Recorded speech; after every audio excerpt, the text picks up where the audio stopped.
On today's UFC Unfiltered, Jimmy is nowhere to be seen, but say hello, Yves Edwards. Hello, everyone. I finally get Yves Edwards' name right after knowing him for 16 years, which I'm very happy about. Thank you, Yves. You could have corrected me 15 years ago. Also, we have, from Sons of Anarchy fame and Luke Cage, we have the great actor Theo Rossi in here. And what a fun guy. This is a fun episode. Everybody, enjoy. He may finish it here. Oh, he's out. It is all over. Knockout. He got rocked. UFC and Digital Media present UFC Unfiltered with Jim Norton and Matt Serra, powered by Digital Media. Find your voice. And now, your hosts, Jim Norton and Matt Serra. Let the music play a little bit. Easing back into it. Back on my feet from my colonoscopy. Chris, the producer. I'm glad you're feeling well. Did you ask how my ass was? I did. Yeah, it's good. They didn't find anything. But Jimmy's not here today, but I'm really excited who's here. It's an old friend of mine. We fought fucking 25 years ago. No, we fought a long time ago. I was his very first fight in the UFC. And since then, he's beaten guys, let me see, notable names, Josh Thompson, Jeremy Stevens, Hermie Franca. It's UFC vet, UFC legend, Yves Edwards. Say hello. And know why he's laughing? Say hello. Say hello, Yves. What's up, Now, tell everybody why you're laughing. That what happened before we got on air. I'm laughing because you always say that. You always pronounce the S in my name, and the S is silent. My name is Yves. His Matt, name is my Yves. Everybody, this is now. First of all, this alone is breaking news for the podcast because I know you since 2001 when we were locked in a cage together. And I've always called you Yves because I see an S there. You know what I mean? Yeah. What's up with you and what's up with Dean? Why the fuck? Why? Now, how many times did you have to tell people the S is silent? How do I assume that S is silent? Are you named after anybody or? Yves Montand. Everybody, everybody tells people, oh, like Yves Saint Laurent, and I'm like, no, because people say they say those words and they run together, so they put the S on my name, Yves Saint Laurent. But I'm like, nah, like Yves Montand. Nobody knows who he is. But yeah, who is that? He's a French actor from like the 40s. You're named after a French actor from the 40s? I'm not named after. I'm named. Okay, so in the 70s. No, let's start this off right. All right. So in the 70s, and especially being from the Bahamas, being from the islands, you get these superstitions about what the kid's going to be when it's born. And everybody thought I was going to be a girl. My mom's favorite. My mom has an aunt named Yvette, and she promised to name me after her. So she named you Yves. Yves, yeah, that's the male version of the name. Well, I mean, listen, since I've always been calling you Yves, and you probably heard that before, and you probably just let it go because you're probably like, "What am I just going to call the guy up and go, dude, you're saying my name wrong?" Is this what it is? When did you realize I'm saying your name wrong? Or you just always knew that? Whenever I heard you say it, but it's pathetic. It's not so bad because no bullshit, Matt. Until I was 17, I said my name wrong. Oh, now I feel better. Now I feel less like a moron. Yeah, no, because everyone told it to me that way. They told me about Yves Saint Laurent, and I was like, I just. So it's Yves Edwards. It's Yves, yeah. Oh man, this is so weird. Well, it's like me calling Dean Din forever. I wish I never did. I did that for a Did you? bit. Well, I mean, it's spelled D-I-N. Yeah. Like I told them, I go, you should really have a talk with your parents because they wanted you to be a fighter because they wanted people to screw with you early with that name, Din. Yeah, no, I know that experience. I like to attack my good friends I attack that are who aren't even here, like Longo, Dean. They're all open game with me. But listen, man, first of all, what are you doing in town? I am here for the UFC for this weekend. You are here for the UFC, and who are you working with? I've been helping Poirier get ready. Dustin Poirier is fighting Jim Miller. He's fighting Jim Miller. Yeah, so shit, man, you better help him get ready. I mean, not for nothing. Those Miller brothers are killers. Dustin is too. Dustin's see that? See what he did? You see when I said, Chris the producer? You see when I said the Miller brothers are killers? He just said, so is Dustin. Is that what you're thinking? I'm thinking Dustin is a killer of killers, man. Yeah, he is. When he's on, he's on. I was there when he fought. What's his name? Green. What's his name? Bobby Green. Bobby Green. Man, Bobby Green always talks shit. Bobby talks shit a lot. I trained with Bobby before, and Bobby he gave me some problems in the gym. I thought he was going to give Dustin more of a challenge, but Dustin was on that night, just man. Walked through him, man. I saw that live, and that was great because because this guy Bobby Green, he talks shit, but then he comes back in with a three-piece on you. Yeah, he talks shit and he backs it up. Yeah, so when he was getting hit and when he was going down, Dustin was telling me, he was saying, you don't hit hard, you don't hit, as he's like going down. So he definitely went out on his shield, but that was a good fight for Dustin. But then he ran into a hard time when he just ran.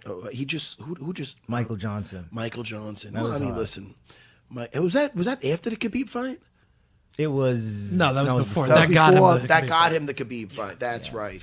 So many freaking fights now. There's so many good guys. And I mean, think about 55. 55 has always been a killer weight class. But Dude, I remember the 55 when there was no 55. When we fought, when I was carrying it, yeah, that's it. No, that's right, man. When we fought, let's go back to that really quick. Yeah. We got some time. We got actor Theo Rossi coming in later from he played Juice in Sons of Anarchy. He's Shades in Luke Cage, the actor. You know what I'm talking about? yeah, I know who you're talking Of course about. you do. We talked about it beforehand, and we don't got to pretend like we just found that out now. I'm just trying to make smooth for the show. The fact that I bring it up now is ridiculous. That we talked about it earlier. You're so But that's Hollywood, Matt. I'm out of my mind, dude. Why am I? This is why I'm made for this, and like a podcast where it's loose. Then that Fox analyst work, and we're gonna get to. I want to get to that too, because you do great on that. Thanks, we'll get to bro. when we just met in a second. Let's talk about the Fox analyst work.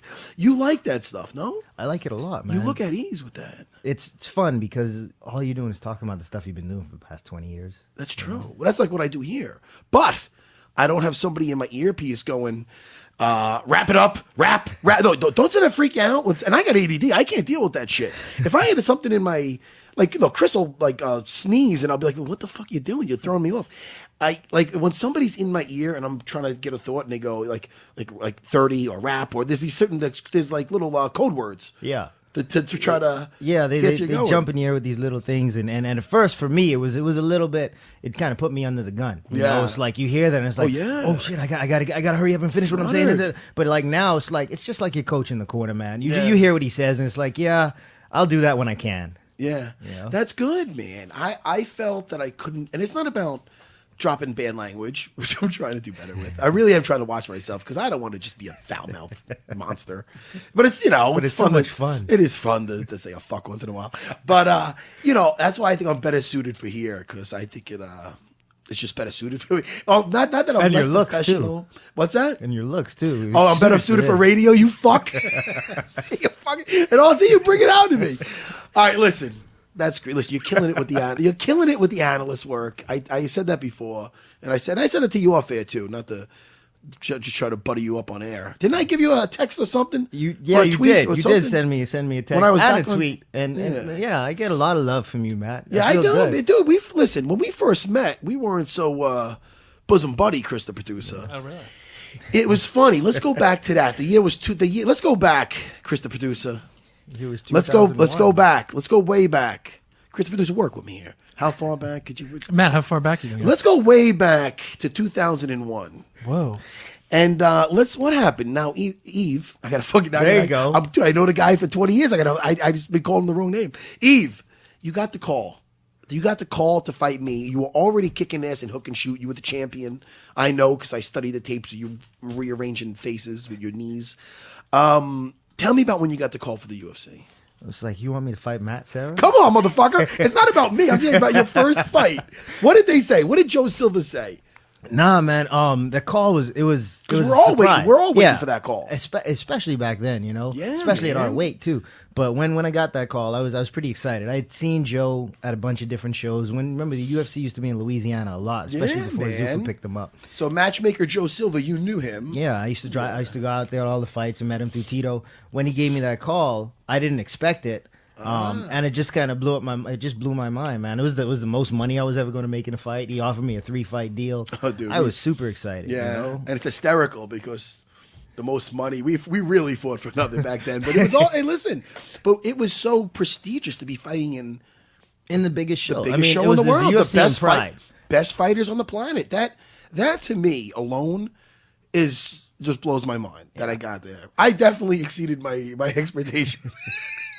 With what I accomplished, but just to make it to that level, fighting the best fighters on the planet, It's an kind of amazing thing. it's a validating thing. You know what I mean? Of course. And you I don't know. You came up here and on the East Coast, and you had a rep, man. You had a rep. You were one of the first. You were the first black belt, American black belt Under Renzo Gracie. Under Renzo. Yeah. And Renzo. Sorry, I gotta say this, man. Renzo is the man. Of course. Of all the Gracies, Yes. Renzo's the man. And I've always said this. Yes. All those other guys, they always wanted special rules and this and that. And Renzo is just like, you want me to fight? Who? When? Where? All right. This is what I want. This is how much money I want, and that's it. That's all Renzo said. Renzo's known for his guts, Yeah. for his Renzo's the balls. man. No, Renzo will fight I met anybody, anywhere. People say it, but he's done it, and he's fought back to back, and he's fought in.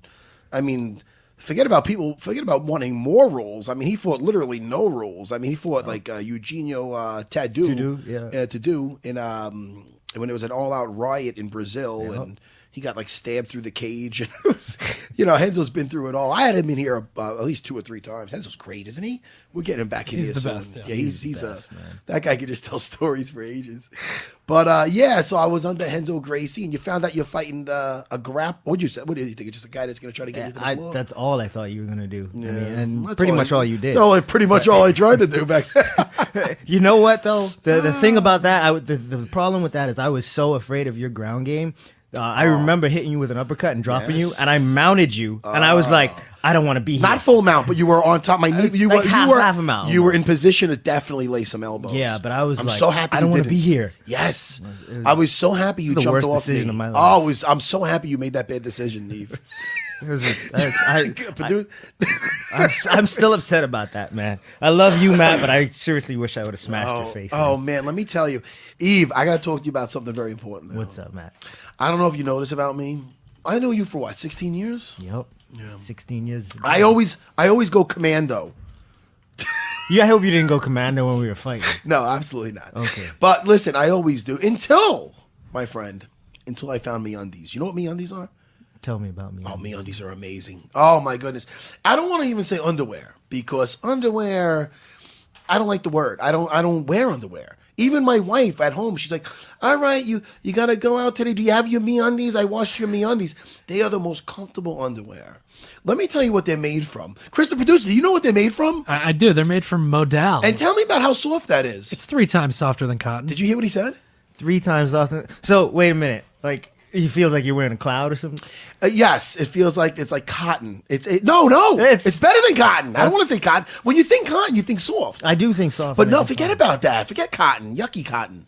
What is it made from? Modal. Oh my goodness! I would have you touch my MeUndies, but I'm not gonna have you touch my MeUndies. I'm wearing them. But let me tell you, Yves, I'm getting his name. I know it for 6. You should have corrected me literally 15 years ago about your name. But anyway, Valentine's Day is coming up. Do you know that? Are you ever familiar? Do you know that? You got to study. Are you in a relationship? I'm Are you married. You're married? Yeah. Oh, I don't know your situation, buddy. You got to tell me these things. I don't know if you're a swinging single. Dude, you're a good-looking guy. You could probably get some ladies. But I'm not. I'm a married guy, and Valentine's Day is coming up. So I tell my wife, listen, as a gift to you, I'm getting more MeUndies. I didn't say anything like that. But listen, heads up, for Valentine's Day, it's February 14th. But don't panic.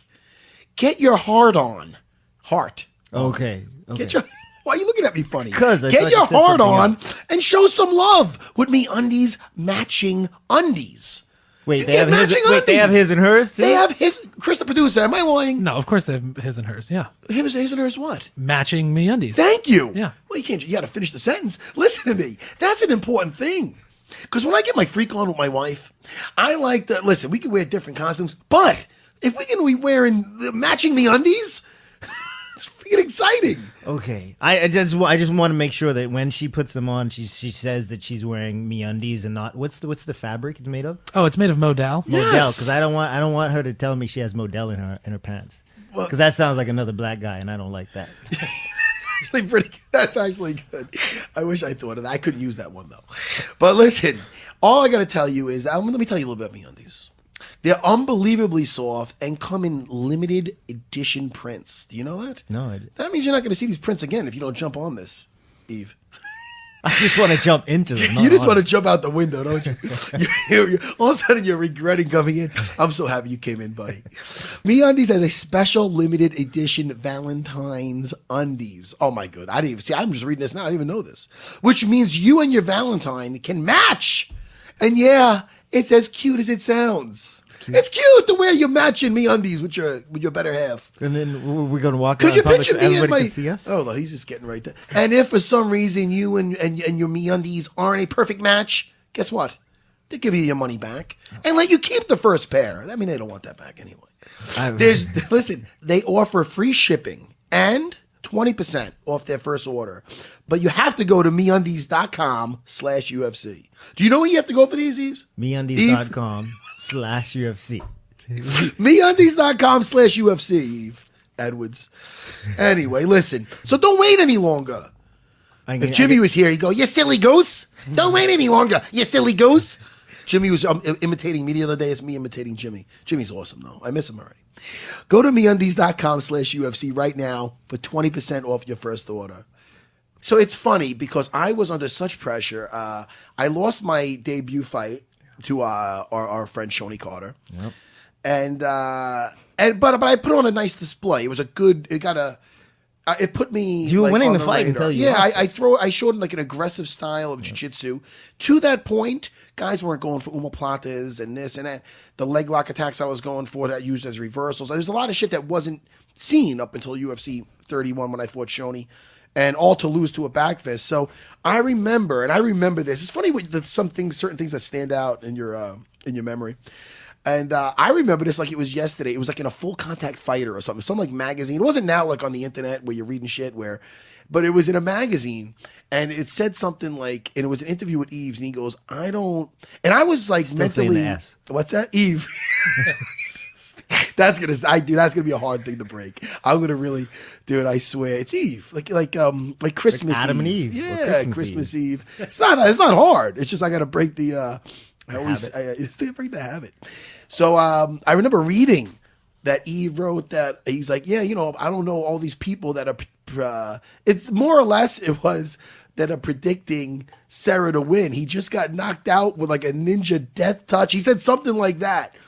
And it definitely sparked a response. I mean, now look, I was yet to talk shit to anybody because one, when I fought on the smaller shows, wasn't even whatever. Nobody cared. Yeah, nobody gives a shit. And two, Shoney, there was no banter back and forth or anything. It was just about getting in the UFC. So now I was like, kind of like, mentally, I was like, man, I got to win this next fight. And I started watching fights of Eve, and I saw him fight Aaron Riley and get him in a tie clinch and just messed his. I don't know if they were calling you the dentist for a while or something, but you, right? Yeah, that one's I right. do remember that. Yeah, because I think he busted up, broke his jaw, he messed up his face. He has a very, very devastating tie clinch.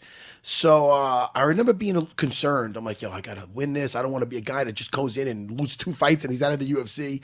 But then when I read he wrote that, I said that, and again, he's probably just hyping up, getting himself up. I was fucking amped. And then I went back at him. And I'm like, yeah, because you I was studying fights of you, and then you got caught, which could happen with Ruben Sato. Yeah. And he got on your back, and that guy was strangling everybody back then. So I said something back. I'm like, this Japanese guy strangled the snot out of you. We were going back and forth, but that mentally got me where I needed to be. So I want to thank you for that. Because and then when we did fight, it was right after 9/11. Yep. So that's another thing that I said this before on here.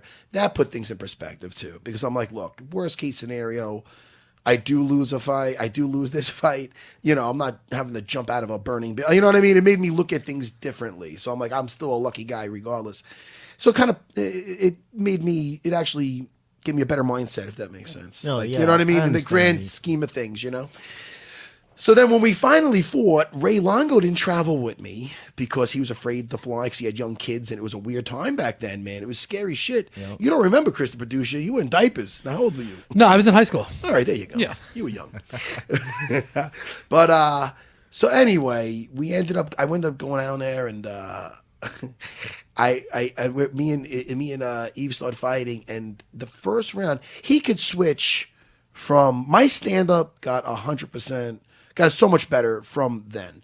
But having said that, I am still happy I fought him the way I fought him, which was striking just to get the clinch. I basically grapple over a striker because I was not sophisticated enough, and I did not clock in those.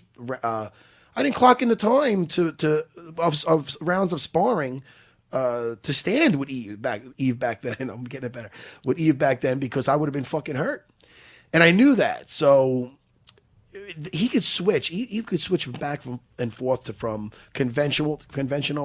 Is somebody here? I you saw motherfuckers. Theo. Yeah, I think Theo might have walked Theo's in. here. Oh, dude, Yes, we're gonna walked listen.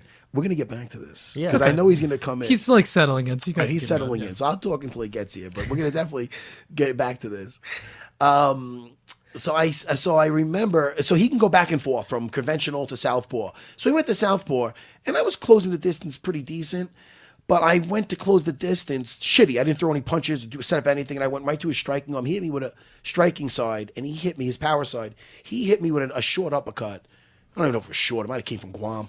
But I went right into it, right on my chin, and laid me down. Jumped on me, Chris, the producer. My dreams of winning a UFC fight were just about to disappear. Maybe forever. Like, can we stop right there? No, and we gotta just leave keep, it? no. Why?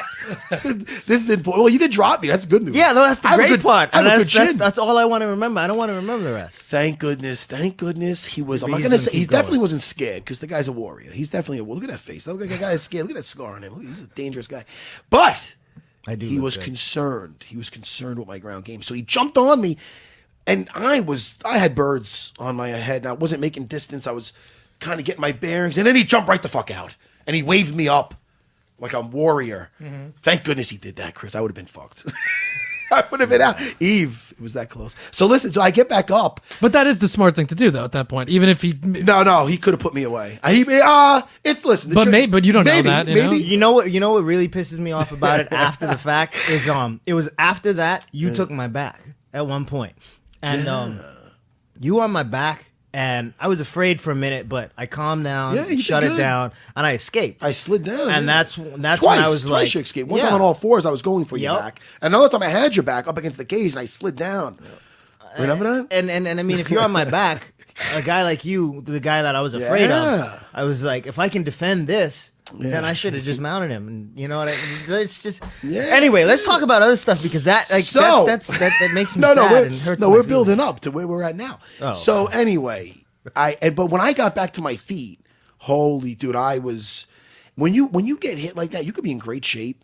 But that could take your energy bar and just all of a sudden it's in half. So I remember just being up, and what I did was just something a fighter super green would do, and I just threw a fucking high kick from Guam, and I remember, and it's the same. I caught Shoney with a high kick, nice.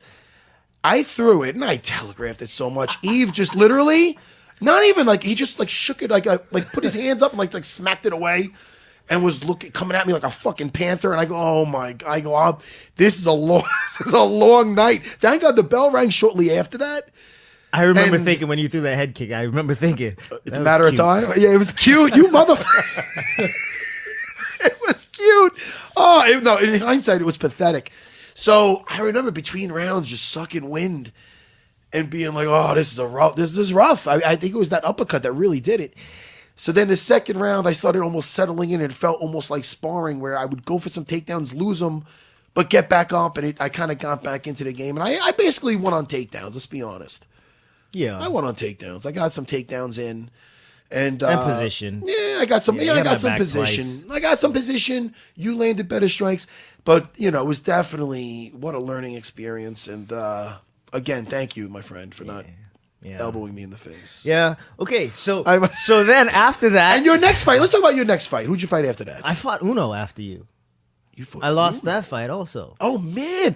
And this is amazing because this is a guy that has how many fights? You have a bunch of fights in the UFC, and you beat many people. But it shows you how some guys can have look, you fought a couple studs to begin with, though. I mean, you got to give you a pass on the first two guys. I had Uno too, though. Uno's I had tough. Uno at the end of the first or second round. I had him I with forgot that, you with that fought Uno. choke. You know what's funny? It was so. Oh, that's right, man. The round There was ended with my there was arm so around his few neck. of us back then, as far as, excuse me, with the lightweight Mm-hmm. like division. And you know what's funny? We fought at welterweight, but when me and you both weighed in, we were both like 165 and 166 or something like that. It was something ridiculous. Without cutting weight. And I remember Joe Silva coming to me and being like, "Yo, dude, you should try to get to 55." And I never cut weight before. He goes, "Look, I remember specifically him telling me, he goes, Anderson Silva is going to be coming over from Pride." This is before he was Anderson Silva. Yep. He goes, "Yo, he's going to be coming over from Pride. He's like 6'1" or whatever he is, and he fights at 170." And this was back in the day when he was probably fighting a lot lighter. Same weekend, Dennis Hallman was fighting on that card. I think he fought Jens, and he was telling me, you should be fighting 55. You're too small. And I was like, no, I'm fighting. I'm champ at 170 pounds and shoot. And then I saw Sakurai, and I was like, he was a thick dude. That dude was huge, and Anderson had just beat him, and I was like, no, I don't want any of that. No, big dude, man. Yeah. Thick legs. Yeah. Sakurai. I was standing next to him, and I felt like a child. So I was like, 55 is where I'm going there. And then you were killing it at 55 for a while. Let's talk about the one after that. After Uno. After Uno. That was João Dos? Perini. No, who? João Perini. Oh, wow. Oh, boy. That was my whatever. first The guy in prison or something? The guy's in prison. All right. For touching little boys' peepees. No! Oh, boy. I don't want to talk about that. Look at Chris, the producer's like, that's getting filtered. Yeah, he's like, he goes, remember you asked if we shoot this thing live? Anyway. That's why, huh? So anyway, your third fight was versus, what's his name? João Perini. And that guy's away in jail. Yeah. All right. And then that was good. Then you got in your winning ways. Yeah, that's when I got comfortable. You started laying people out. Yeah, I think I went on a fucked good up some run. people, Yves. And then, Yves. Dude, I'm going to break it. I'm going to break that. Why did you? It's kind of your fault. You should have said something earlier. Like 20 years earlier. I know you for a long time. If you were saying, Mitch, do your thing, man. Matt, whatever, Serra. If you were saying something different, I go, yo, Yves, hey, man, it's Serra. I don't know. After a while, you just get used to it and you let people do what they're you just like, you're not the only one that calls me Yves. All right. I mean, Dean gets it the worst. My buddy says, I call you Yves because I wish there were more of you. Who says that? My buddy Lynn, he's this guy out in L.A. He's a stuntman director. Dude named Lynn, he better be making no jokes. What a prick I am. Like a boy named Sue. That's great, man. Now tell me something. What are you doing? You doing stunt work now? I'm doing stunt work. I decided that acting? At 40 years old, I don't want to learn a whole new skill set to beat up my body. So I have my SAG card, so it's like, you know what, I need to get into this acting stuff and work on the skills there. You're living in LA. I live in LA now, and I told Brian Callen this. I was like, I want to get into that. And so what he says is, you know what, man, I'll coach you. I'll read with you. I'll teach you some stuff. And I'm like, that's like some athletic kid coming in the gym saying, I kind of like this fighting stuff. And you or me or Dean Thomas or Matt Brown saying, hey, I'll be your private coach. Yeah, I still teach white belts. I'm excited about that, man. That is awesome.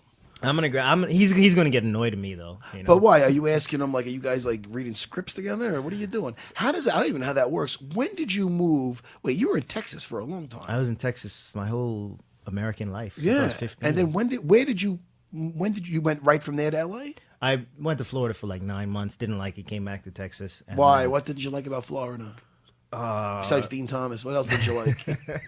It's very different in Florida, man. Well, I mean, it's a little. Right? It's not very different, but it's pretty different from everywhere else. It's too many old people in Florida. That it's a weird. It's just a weird environment. You know what's funny? Longo told me there's a place in Florida, some old like senior development or something like that has the biggest STDs around in the States. I heard ever since Viagra that those old people get nuts and they get their freak on. Yeah. I think Longo. Matt, I'm going to send Longo there when he gets old. There's a place. There's a place that you drive by, and it's a place where they all get to. What is it? Assume it's a big orgy house. What are you talking about? It's a known orgy house that's been on this street for like longer than I probably been alive. Yeah, that's what it is. Chris, the producer, Yves Edwards. Let me talk to you guys. The Valentine's Day is coming up. You know that. Yeah. I know. I'm nervous. I always screw up on Valentine's Day. I But not this Valentine's Day. Not this one. Not up in here. Listen, do you ever hear of Books.com? Have you ever heard of Books.com? No, I know a guy named Books. Well, I don't want to talk about him. I want to talk right now about Books.com because I'm excited about this because, again, like I told you, I'm not good at going out shopping. And I've tried to order stuff online before, and it's a circus. Let me ask you, have you ever sent flowers online before? Yeah. I've sent flowers. It's not a satisfying experience. No. I'll tell you right now. You are sucked in with a $19.99 advertised price, and when you check out, it's $74. What happened? Yeah, it's what like happened, renting a Eve? car. Right? That's crazy. It's not right. And when the flowers arrive, they're not like at all like the picture. They're almost dead. I mean, what the hell? What am I ordering here? This is ridiculous. It's Valentine's Day, you know? Yeah. Those other flower companies are just middlemen jacking up the price you pay. Books.com offers a better way, Yves Edwards. You understand? Farm fresh flowers. Say that 10 times fast. Farm fresh flowers that aren't cut until you order them, so they can last up to 2 weeks. That's awesome. That's what you want. These are the best quality flowers you can get. Additionally, Eve, listen up. This is important. Are you listening? I'm listening. I'm still stuck on that 2 weeks thing because you get the 2 weeks of flowers. Then every time you come home, you can point at those flowers and you look at your wife and just be like, huh? Yeah, yeah, you know. Bedroom? Who's 10 got minutes? the king? What's up? Yes. Additionally, we provide transparent prices. No endless upsells and free delivery on weekdays when you register at Books.com. Could you be a hero this Valentine's Day and save 20% when you order early? Could you? Yeah, absolutely. Books.com? Books.com. Our flowers sell out for Valentine's Day, so don't delay. Wait, so this isn't just a New York thing. I could do this in L.A.? You could, let me tell you, do this anywhere. Okay. Do it in LA. BOUQS.com. Use code UFC for 20% off. Books.com. You're listening to UFC Unfiltered with Jim Norton and Matt Serra. Rocket Mortgage by Quicken Loans proudly supports UFC Unfiltered. When it comes to the big decision of choosing a mortgage lender, it's important to work with someone you can trust who has your best interest in mind. And with Rocket Mortgage, you'll get a transparent online process that gives you the confidence to make an informed decision. Don't waste time searching through stacks of paperwork. With Rocket Mortgage, you can securely share your financial info to get mortgage approval in minutes. You can even adjust the rate and length of your loan in real time to make sure you get the mortgage solution that's right for you. Whether you're looking to buy a home or refinance your existing mortgage, you can lift the burden of getting a home loan with Rocket Mortgage. Skip the bank, skip the waiting, and go completely online at quickenloans.com/unfiltered. That's QUICKEN loans.com/unfiltered. An equal housing lender, licensed in all 50 states. NMLS consumeraccess.org number 3030. All right, we got a guest coming in. This is awesome. Yo, what's up, Theo, man? How are you, brother? Matt Serra. This is Yves Edwards, man. Jump on in, man. Let's make some room for Theo. What's the word, man?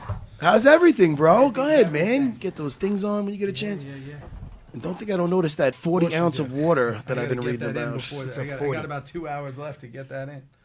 What's that? Yeah, I got to drink a certain amount of water every Yeah, day. get a little close. I want everybody to hear you. I want to hear about your adventure into your selling your 40 ounce of water and all that kind of I stuff. got 20s too. I Yeah. got water for you if you want one. There's one in Now, there. are you recently getting on a health kick, or what is this? Because I've been reading you doing marathons. Yeah. Who got you into that stuff? So what happened was, it's probably about 2010. I got this, I was going to do this movie about crystal meth addiction called Meth Head. Oh. And at the time was back when maybe 2009, that CrossFit kind of craze hit in. And I was just, I played football my whole life, high school, went to college, played football, and then wound up not doing it. But I got on this, I'm going to get as big as possible kick. And it was kind of right when Sons had started.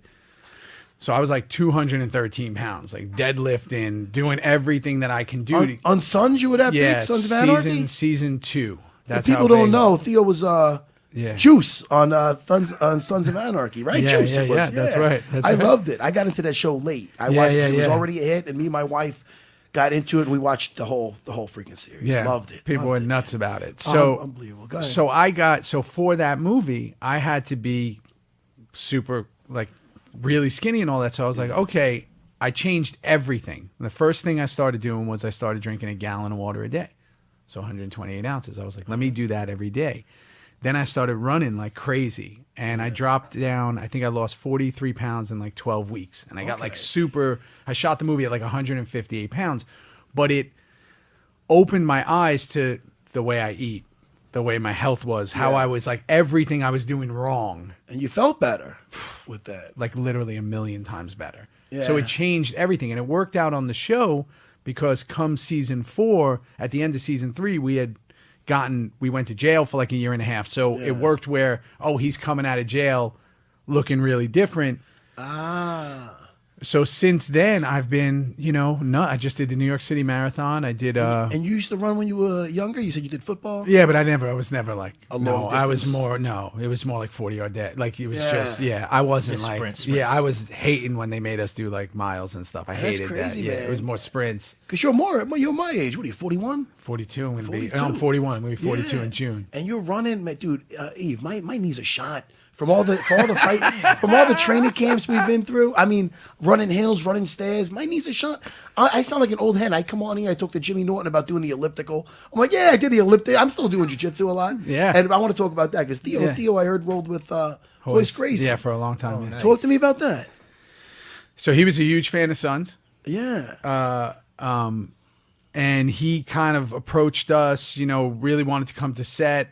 I had met him at one of the tournaments, one of the grappling tournaments. Yeah. And what were you doing at the grappling tournaments? You Just went to, see it. That was when I think Rogan was there. Everybody was there. Chael was there. it was one of like the first a ones in Metamorphosis or LA. something. Yeah, Metamorphosis. There you go. Yeah. That's right, because I think I saw what's his name, Jack Stella. Yeah, we were your all buddy. there. Yeah. Oh, excellent. So then Hoist, just super into the show, brought him to set, and we started talking. Now that's when I started watching back in the day was Tank Abbott, Chemo. So you're old school fan. Old of the UFC. school, yeah, like You've been super watching- old school okay. since then. But the reason I started watching it is I moved out to LA in '99 with all my best friends. We had no money, no nothing, so we had to get jobs right away. So I was a busboy in a restaurant. Some of my friends were security. Obviously, I wasn't security. I was too small, so I was doing like everything: busboy, waitering, bartending. And it was this restaurant that's still there on Sunset, and all these guys came in. And the people who were security at the time, they were like, if those guys get in a fight, we're not doing anything. And I was like, why? Who are they? And it was like Frank Shamrock, it was Chemo, it was Tank, it was Hoist, and they had just come from some kind of whatever event. Everybody was partying, everybody was whatever. I started watching then, because I started seeing everything, and then one thing led to another. Everything is where it is now. Everything's changed so dramatically. But it was. I've been a fan since. So when I met Hoist, and he was like, "Yeah, come to my house and we'll train in the garage," I was like, Oh, that's some old school stuff. "This right is there. crazy." The garage. Look yeah, at that, man. He training must in love his Sons of garage. Anarchy. That's good. Yeah. And he's the first person to put me out cold. Nice. He did You learned some arm Yeah, locks? he brought me Generous right man. out. Have you Yeah. trained since? Yeah, so I was training with him, but I was boxing forever. I'd always boxed Are you forever. belted? Do you have a belt? No. Just ever since my kid, I've stopped pretty much everything. How old's your kid? My kid is 20 months old. Oh, good for you. Oh, that's fun. Yeah. That's what they're so awesome at that age. Yeah, he's amazing. Ever since then, I've kind of, and making the move back to New York, I have all these other businesses, all this. So running has become my main thing. I'm lucky enough, super fortunate. I have a gym in the house with heavy bags, speed bags, all the different things. So I work out pretty much on my time now to do that. And I just run when I can. And like I said, I just ran the marathon. I just ran the Empire State Building a couple of days ago. Yeah, I Top heard to that. Bottom, You went up the bottom to stairs? top. Yeah. Damn, Hardest man, look at thing I've ever you. Up and down. No, 86 floors from the bottom up. Did in 18 minutes, 50 seconds. It was easily, as crazy as this sounds, the marathon's super hard. That was one of the physically hardest challenges I've ever done because there's no circulation of air within the stairwells. Yeah. Right? Yeah. So Is it you humid just in there and hot? humid, hot, and you just feel like almost like hypoxic. Like if you jump out of a plane, you're like, Did you take the elevator down? Or what you do? did I take the elevator? I did take the elevator Come on, down. man, you Yeah, I can't did. I did. tell I me you're did. walking I all the way did. No, down. I took the elevator down. So training with Hoist was, super highlight. And then I trained throughout a couple of different people, when we were in LA, and different culture out there. Glazer's a really good buddy of mine. He Jay has the Glazer. gym Yeah, out I work there. out at James Slim sometimes. I live out there now too. Oh, you do? Yeah. Jay, I've known Jay since Jay had hair when he was interviewing. He used to come. I went to Albany School, University at Albany, and he used to come to Albany to interview. He was a local news guy. That's how he became friends with Michael. Strahan and all that. Yeah, Where are you from originally? Staten Island. Oh wow! And you went out to L.A. with dreams of being an actor. Yeah. Well, good for you. Look how things work out. You see that stuff? I gotta pick his brain on all of this. Yeah. I mean, I've gotten into film through my SAG card through fighting For sure. For the movie Warrior. Yeah. And I'm out there now, and I'm doing Greatest stunts, ever. I and know all was about it. telling Matt, I can't. I don't want to put my 40-year-old body through a whole new thing of getting hit by cars and whatnot. So I gotta Totally learn how to different, act. Yeah, 'cause you're but doing the stunt totally work. different. Stunt work is very different. I mean, for someone like me, and especially coming from two physical shows like Sons and Luke Cage, it's like we do as much as we can. It's nothing compared to fighting. You're putting yourself. It's almost like dancing in a way. You know what I'm saying? It's more like How to that take kind the of falls, how to take it, jump how on to a take car. the punch, how to take whatever. Now, don't get me wrong. I've seen some stunt guys Get wrecked, get right? pretty wrecked. Yeah. Get pretty wrecked. But again, it is. But right now, it's such a hybrid. A lot of stunt guys, are acting and stunt. So it's just a benefit. It's another tool in your toolbox. So you got a leg up on everybody. Especially, A lot of, you know what I noticed? A lot of like fighters want to do the acting, and a lot of actors want to be like a fighter. Without a right doubt. or wrong? I'm not saying Yeah. that's yourself, but do No. you notice that? I mean, I think personally, I don't care what level you reach as an actor. I think that maybe it's me growing up in the way I grew up with the Tyson era and Rocky and, and growing up in that. And again, seeing guys like, Royce and all that.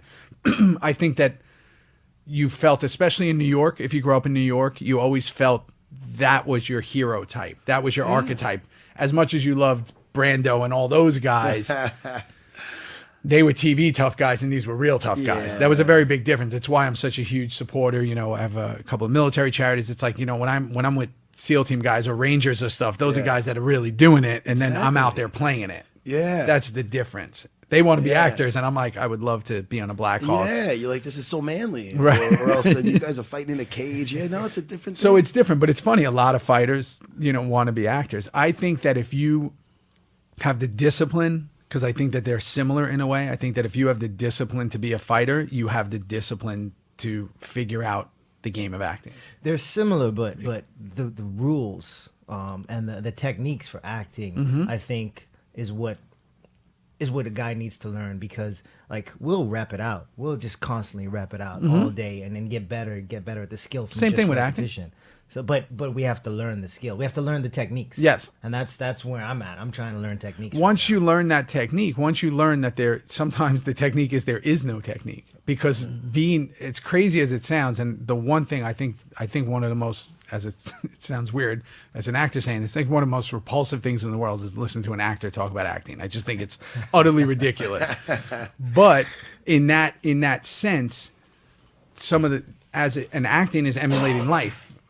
And in life, you don't think about everything you're doing. Yeah. You just do it. Yeah. You don't come in here knowing what you're going to say. You don't walk out that door knowing what's going to happen. The problem with acting is you have to erase the fact that you know everything that's about to happen. That sounds like fighting.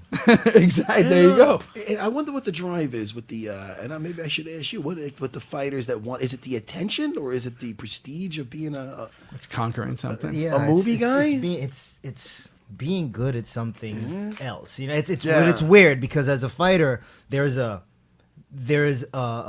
trophy. There's something that can tell you exactly where you are in the lineup. Yeah. As an actor, there's really no. I mean, yeah, you can get these awards. You can get an Emmy. You can get not a Grammy. What's the other one? Academy Award, an Oscar.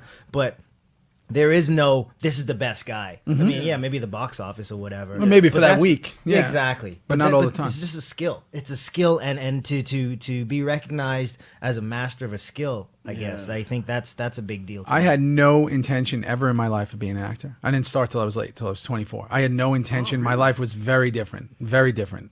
I have, my whole past is relatively shady at best, and you were going to go down a bad path. I was. Or in you the headed bad, down I was driving on the bad path. I what made loved you- the bad path. Yes? Yeah. And it was someone legitimately told me I couldn't do it.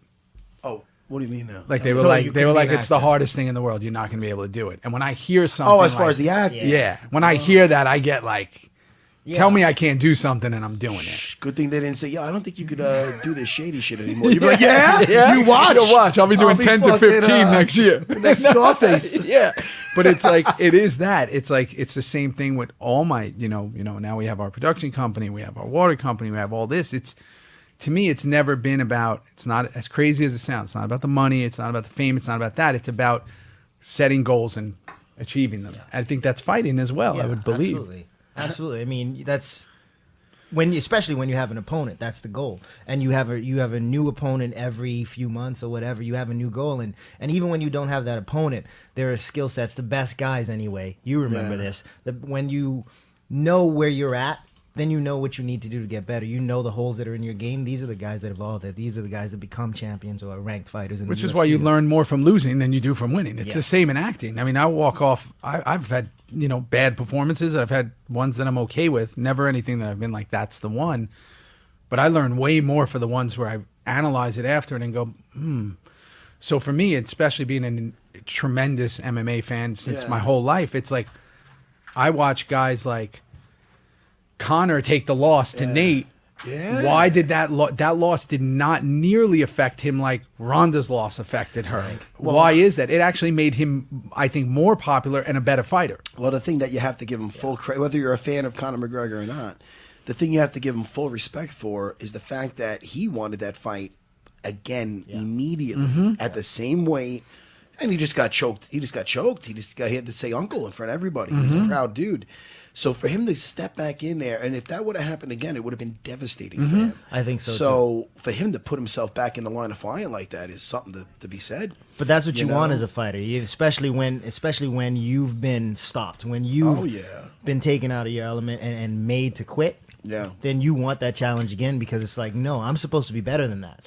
I'm so happy you didn't follow up after that uppercut. I'm sorry. We fought. Why do we have to go back to that? that? I just like to break his balls. We fought in 2001, and he dropped me with an uppercut. And I always break his balls because I was known for my jiu-jitsu, and he got right on top of me, and he jumped out because he thought maybe I was going to get him in something. I had birds around my head. I ended up getting up and winning a decision, but I like that. We've been talking about this for 30 minutes now, Theo. I like to break his balls. You want to fight again, Matt? No, I don't. Listen to me. I will never give you a rematch. I have that win.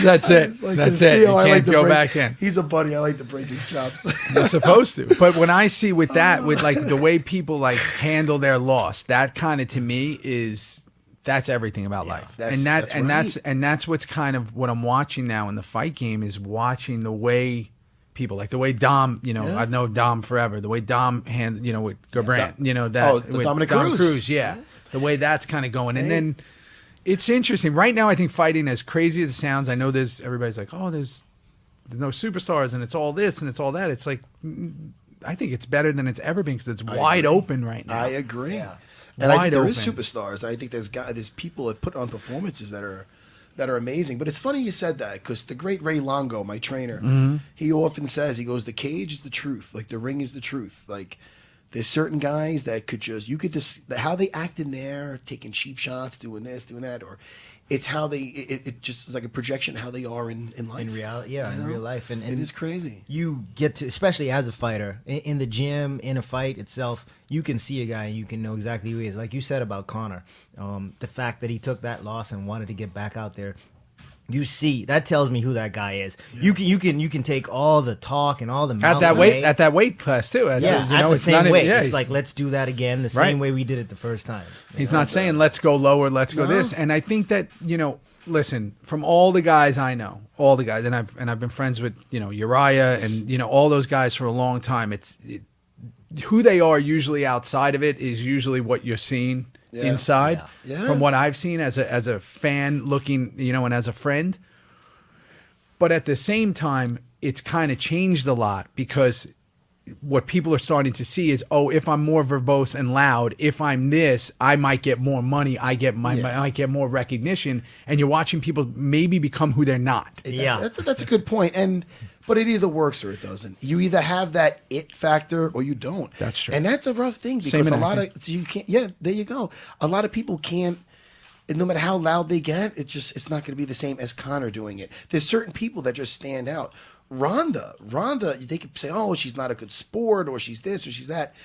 Hey, man, she had that it factor. She still does. Yeah. I mean, but she's always been like that. Yeah, she didn't change who she was. Exactly. She walked to the ring that way. That was her entrance. This is who she was. That's who she was in interviews. She didn't change who she was.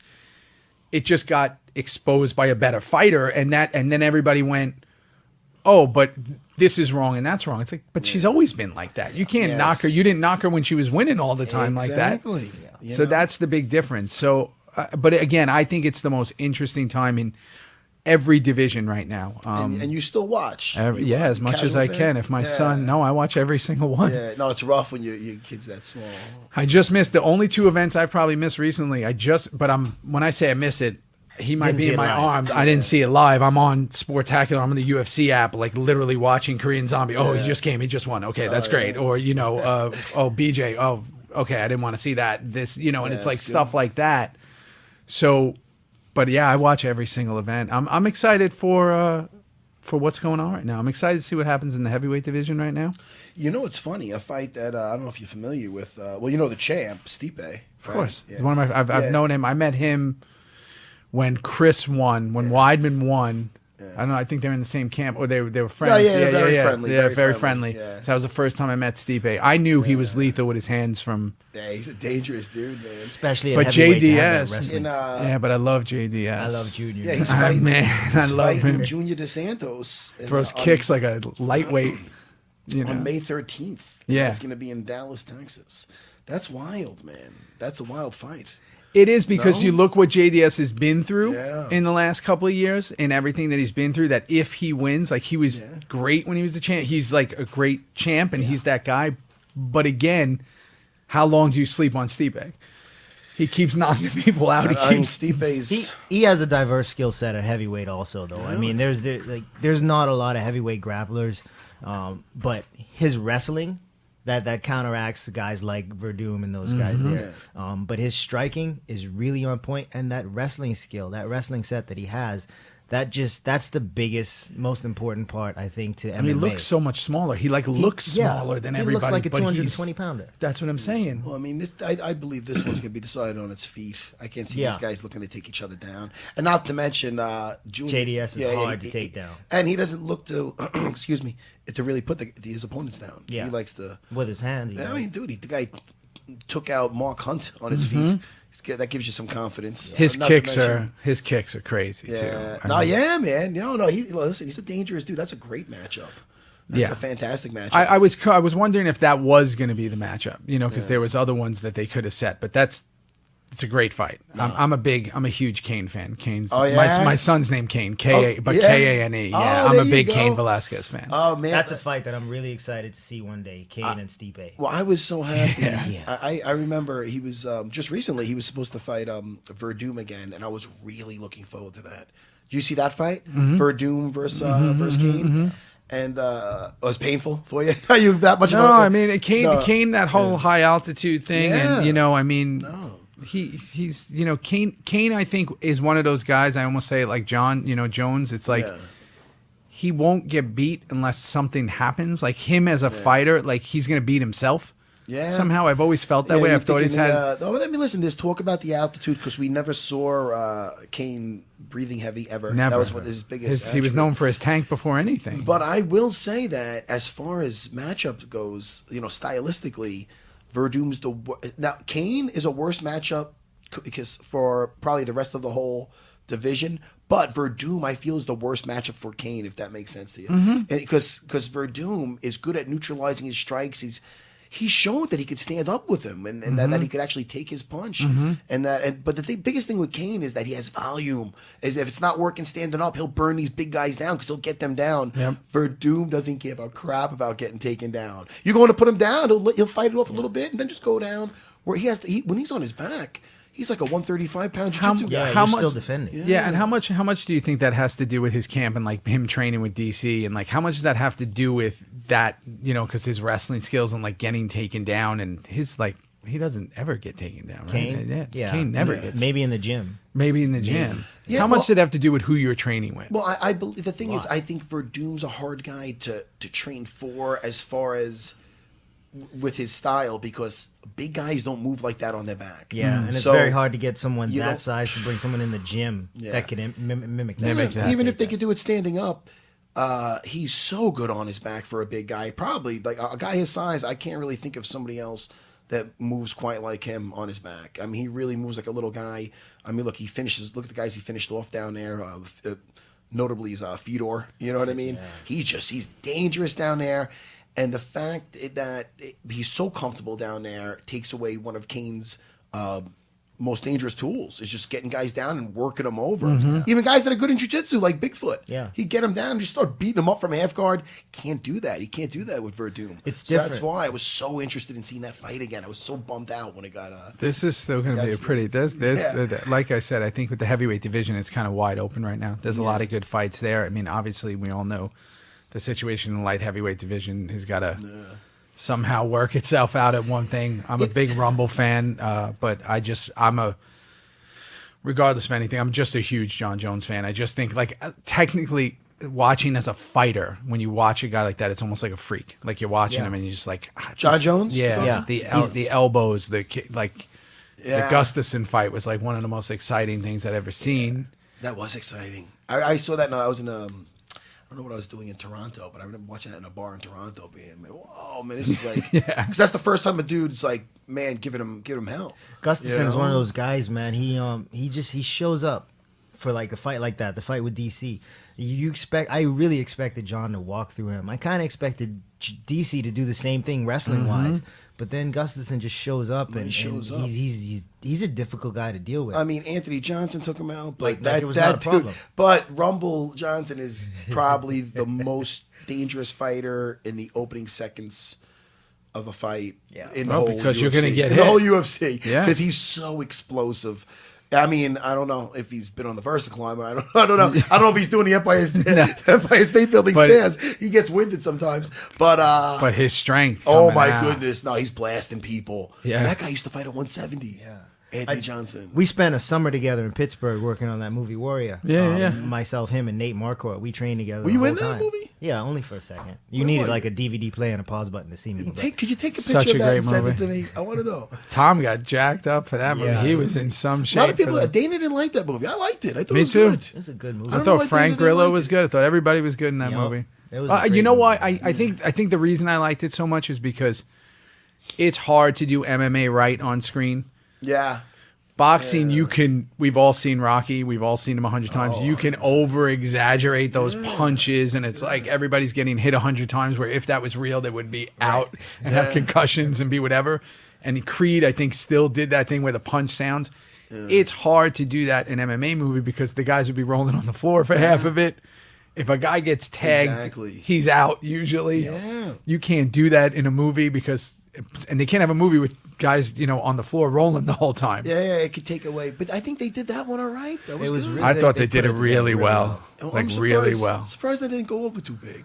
I went to the premiere of that. It was here in the before city. its time. Yeah. Right? Is that what it was? Yeah, if it came Yeah. out now, it would do a lot better. It Agreed. would, right? 100%. 100%. Give that one a shout out. We'll have to do a movie minute of that next time. Do a I'll little write it movie down. thing. I'll do it.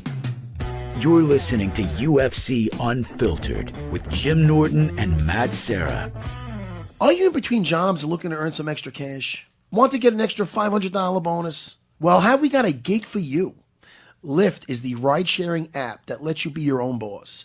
Pick your own hours and earn up to $1,500 a week driving your own car. There are other ride-sharing apps out there, but Lyft treats their drivers right. It's a flexible way to make extra money anytime, from nearly anywhere. All you need is a car. Lyft drivers can make up to $35 an hour, and getting started is just a tap away. You could drive mornings, nights, weekends, just flip into drive mode and start making money. Plus, Lyft drivers can earn tips right through the app.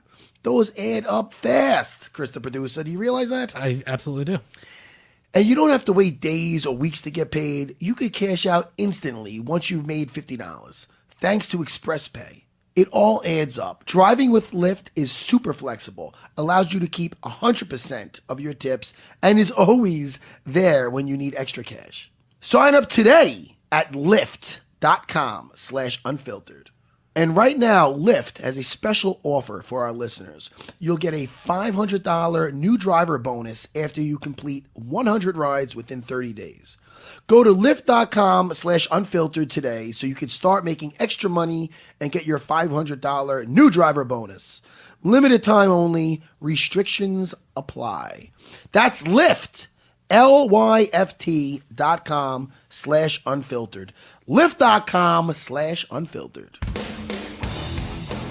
Listen, while you're here, come on, tell me about your water company, what you're talking about. Yeah, so what happened was, we were doing our thing, and I'd moved back to New York, and we started doing, Luke Cage and all that, and I was doing this movie that they actually just released a trailer for, Lowriders, that comes out May 12th, and while I was on the set in L.A., knew I was moving back to New York. I'm still, at this point, I'm training every day, doing everything, and I had this moment where I was like, because I travel so much, and I want to drink a gallon of water every day. Like, I need, OCD of, like, I have to drink a gallon of water. So every morning, I fill up a gallon of water.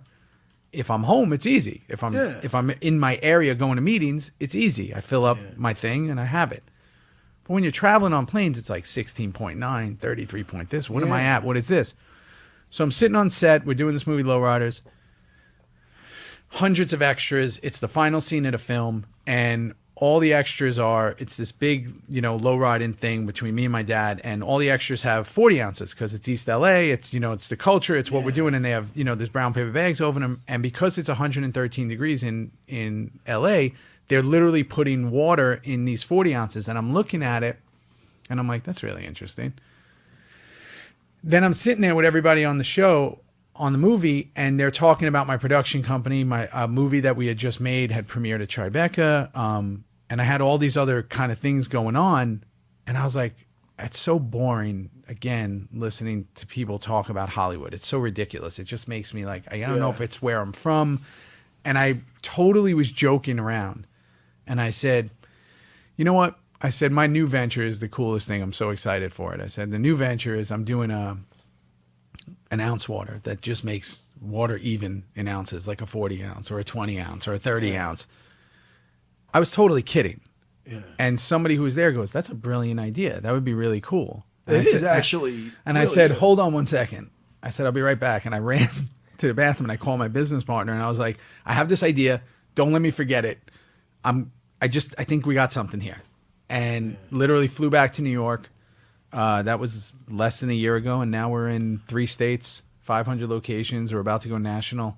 And it's basically about like, Michelle Obama does 92 ounces. Her drink up campaign, 8 to 10 glasses a day is 80 ounces. So everybody's different. 80 ounces is kind of a good roundabout amount of water. You've never heard somebody at the end of the day say, I drank too much water today. The thing is, people don't drink enough water. Yeah. So we're just encouraging people, it's the whole thing is like making healthy habits easier. We're encouraging people to drink more water. And because we live in a society where everybody's Instagramming their food and their drinks, and what we have is an extension of us. Why do people buy Fiji over Poland? It's because they feel like they're a little more bougie if they drink Fiji as opposed to Poland. So with us, it's like we're one of the waters that kind of lives in both worlds. It's super cool to have with you, and at the same time, it's a health water that's serving a purpose where it's like encouraging you to drink more water. So the little jail things on the thing, if you drink this, you got one more of these, you get your 80 ounces for the day. When you got the 20, you drink 4 of those, you got your 4 20s. And that's why people are responding the way it is. And it's just blowing up everywhere. And it's really exciting. It's kind of cool. Let me tell you, as a former cage fighter, it's like, ugh, how much water. I wish this was around when I was fighting. Yeah. No? Yeah. Let me tell you. Absolutely. Right? I mean, with my bladder, though, that's so much water. Yeah, you're gonna be hitting the bathroom a Oh, lot. man. I used to drink over a gallon a day when I was training. And listen, I'm married now, 3 little girls, and I can't do this now. Congratulations. Thank you. And, I used to, I was a single guy for a long time. And when I was fighting, I used to drink so much water that it used to interrupt me when I used to try to take a nap to get breath. So I used to get an empty gallon. I don't even know why I'm saying this. Theo's gonna run out after this, but he's gonna look at me. Yves gonna fucking unfriend me on Instagram. But anyway, so I used to get up all the time, and it used to mess me up. So I used to like roll over when I'm napping and have an empty gallon of water or whatever, and just piss in that jug. Hey. And I used to do that. You gotta do what you gotta do. And then I got used to doing that, Chris, the producer. This is the problem. And then later, and then you fast forward. When I got married, because my wife's old school, even when, Italian, so even when we were engaged, she wasn't allowed to sleep at my house, so we never really lived together, So when we finally got married, I was still doing it. I was just so used to doing it. I'm an animal. You are now. Right? Look at Theo. Yeah, Theo's like, this is disgusting. There are some things you have to change. Yeah, so when then you get finally, married. and my wife's very easygoing, so she used to just and then finally she goes, look, this is... You gotta stop. You gotta cut. This is... I'm waking up in the middle of the pissing in the bathroom's in the... I go, honey, you're right. I gave in. So listen, I'm not saying my wife changed me, but they changed you for the better a little bit. It's like the end of Rocky. If you could change, we could change. Yes, we all exactly. could change. And if I See, could get away from that piss jug, well, I apologize for that story, Theo. No, it's okay. I know we just met. Don't look It's at me okay. differently. I I'm don't. proud of your water thing. This is amazing, man. Thank you. Is it yeah. in New York? It's everywhere. It's all over Manhattan, Brooklyn, Jersey, Island? Long Strong Island. Island? We're in Long Island. We're all over Long Island. I think That's we're in my 20 hood. locations That's in Long my hood. Island. Yeah, Yeah, I'm gonna start looking for it. Yeah. I want a 40 ounce. Yeah, I got you one right here. Hold And on. hold Pour on. some out for the homies, Look too, at these though. getting You so gotta have to fast. drink water before. Really quick, what do I give me a website where people can check this? GetOunced.com. What is it? GetOunced.com. Getounced.com? Or OunceWater.com. Ouncewater.com. Look, he's giving out 40s and I got a 40. he likes Eve a little better than me. He gave me the 20 ounce. Cause that's okay. First. Only because Theo, I got a bad bladder, so you gave me these. Yeah, small ones. if you got to pee to the side of the table. a just- bird bladder is what I got. Yeah, salute. Yeah, this is good. Yeah. Go ahead, Theo. Here, come on. Cheers. Cheers. Here, give me some. Cheers. All right, this is good. Look at Yeah. this. We're all saluting with our waters. Christopher Producer, you're too far to really get in here. Just Just pretend put it you did up. that. Just throw it up. Well, let me tell you Don't something. fill this up, Matt. No, I'm done. And I couldn't do that with that anyway. I'm just saying, I needed one of those. Listen, how you The wide mouth bottle. Yeah, I need a The wide wide mouth mouth. for that. Chris the producer. Oh man! So give me those websites once again. If somebody wants to, they can order water. From Oh yeah, them? Amazon Prime. We're on Amazon Prime. We're on. We're everywhere. Amazon. For most all over the tri-state area, but GetOunce.com or OunceWater.com, whatever. Everything will lead you to that water. That's it's pretty awesome, cool. man. That is phenomenal. So you're doing that. You're running marathons. What were you gonna say? Nah, when he walked in, I was like, oh shit, it's shades. Yeah. You know what I mean? Tell me about Luke Cage. Listen, I'm a. I don't know if you grew up on comics. I did. I'm a geek with that. Me man. too. Love the Daredevil series. I watched 3 episodes. Oh, of then Luke. you don't know anything yet. I gotta get. I know you're on it. I saw 3 episodes. I'm just getting into it now. You don't know what happens. Yeah, I don't know what I'm in the happens. middle of the season. I don't I'm want to You give guys nothing don't away. know what happened. Neither of you know what But happened. but I do know that you got through it. I don't want to give nothing away. Maybe Don't you give got through the nothing series away. Maybe you didn't. I want to ask about There's the a big Defenders. the show basically is Luke Cage is the first one out of all the Marvel series that really can be broken down into 2 shows in one season. 1 to 7 is one way, and 7 to 13 is a totally different way. Oh snap! So when you're watching it, you'll watch episode 7 and then something happens and you go, what the Really? just happened? And then the whole show kind of does a 180 and you go, okay, Now you everything changes. Now it all makes sense. That's yeah. So I won't say anything else until you get to that because I don't want to ruin anything. But I like you was a Marvel Yes. freak growing up. I grew up on that stuff. Yeah, I thought that, between playing sports my whole life, but I was always drawing. I thought that I was going to be an animator. I thought that was kind of going to be my life. And to be now inside of a comic book Yeah. is crazy. It's cool. You're in that universe. Yeah, man. it's that's a crazy. huge thing. I grew up wanting to. I thought this was a real thing. I thought I was going to be able to irradiate an ant and let it bite me. So Yeah. that was You know a thing. what? Yeah. I only tell you that Ant-Man wasn't a bad movie either. If they make Ant-Man a good movie, what the hell, man? It's amazing. Yeah, it's so different than it Marvel used to gets be. that stuff right, man. And They it really shows do. you now, especially with us, and with the TV series. The TV series are definitely more street level, as we call them. They're more realistic. They're more in line of Sons of Anarchy, Oz, Soprano. They're more in the drama kind of street level, The Wire type 100%, things. yeah. And then the movies are more bigger. For everybody. Yeah. But, They're but for the everything. movies Take are the the kids. movies are the big heroes, the Yeah, guys that they're go the- and save the universe. But Yeah. these They're are the Six real Flags. heroes. They're Yeah. like Six Flags, and the shows are like Action Park. Yeah, Back in the day. Action Park. Yeah. That's an East Coast guy right there. Do you know about Action Park? have no idea Yeah, what they that must have is. shut that place down. They did. People dying every year. Yeah. What a great! It was a dying? fun time. It was a water park out here in New Jersey. People died literally every day. They would point to it and be like, "Look, don't go in that thing. A guy got stuck, went upside down, he drowned."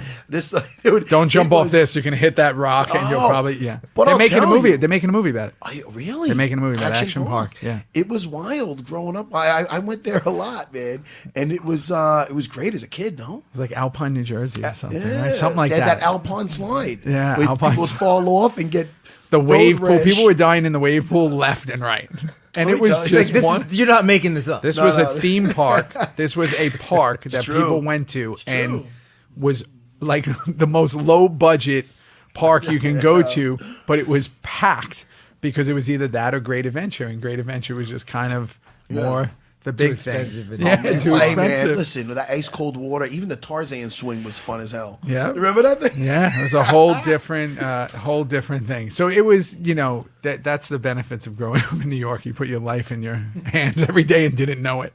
No, that was great, man. Are you going to the Brooklyn card here? You're in town now? Yeah. So the problem with me is I'm on the advisory board of Madison Square Garden. I just did the run for for Garden of Dreams. I have this weird thing about going to the arena in Brooklyn. I haven't been there yet.